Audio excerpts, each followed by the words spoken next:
Hi, welcome to 5 Minutes with Pastor Lutzer. I'm so glad that you have joined us because we are discussing the attributes of God. And perhaps as you have heard me say before, that whenever we are in God's presence, it should humble us, it should instruct us, but also it should lead us to worship. Today's topic, the mercy of God. And I'm in the Old Testament. This is actually Psalm 86. And I'm picking it up at verse 15. But you, O Lord, are a God merciful and gracious, slow to anger, abounding in steadfast love and faithfulness. Now, perhaps I read that too quickly, but do you notice that there are three concepts? God is gracious, He is filled with mercy, and patience, steadfastness, patience. That's the God whom we serve. Now, today what I want us to think about is that this text comes from the Old Testament. Sometimes you hear it said, the God of the Old Testament was not gracious. The God of the Old Testament was mean. You got stoned for adultery. You got stoned because you were a false prophet.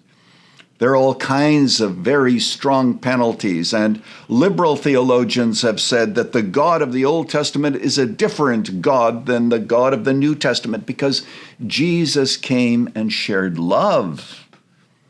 Well, I want you to know that there was love also in the Old Testament. There was mercy in the Old Testament, and God does not change. Now, the way in which He administers His world has changed. We don't stone false prophets today. But in the New Testament, what you have is judgment is deferred. And in the final day of judgment, we'll discover that God was just as strict in the New Testament as He was in the Old. And for those who want to emphasize grace in a way that is unbiblical, let me say to you today that it is not safe to sin in the New Testament, even though there are some people who think that's the case because we do not have immediate penalties. God is the same. He has not changed. But in the Old Testament and the New, we see mercy. When you read the book of Leviticus and, of course, the book of Exodus, and you see the tabernacle, and you think of all of the sacrifices that are offered, and we tend to get lost in all that. What was going on there in the Old Testament?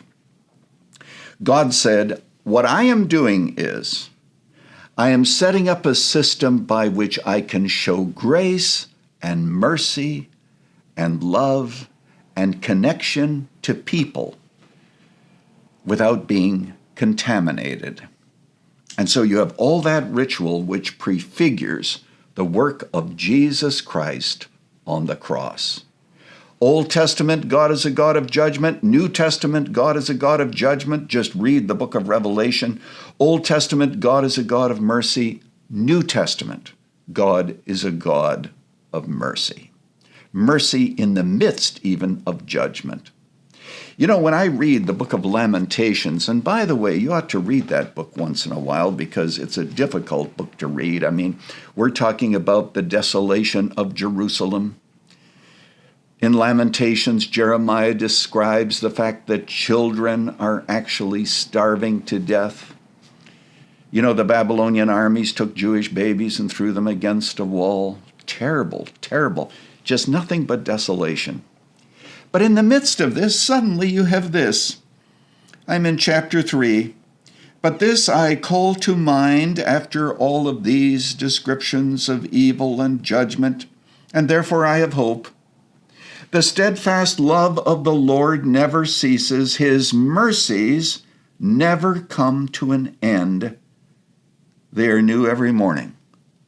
And in the middle of this book of desolation, suddenly you have the hope of mercy.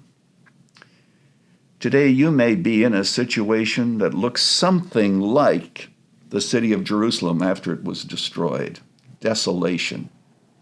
May I remind you that the mercies of the Lord never cease. They can be new every morning. Today, come to God and receive mercy, and as we shall learn in another segment, and grace to help in time of need. Today, go with God, and I'll see you right here next time. Thanks for joining us for 5 Minutes with Pastor Lutzer, a production of Moody Church Media. If you'd like more teaching to encourage you in your Christian walk, visit moodymedia.org or follow us on Facebook at facebook.com/Moody Church Media.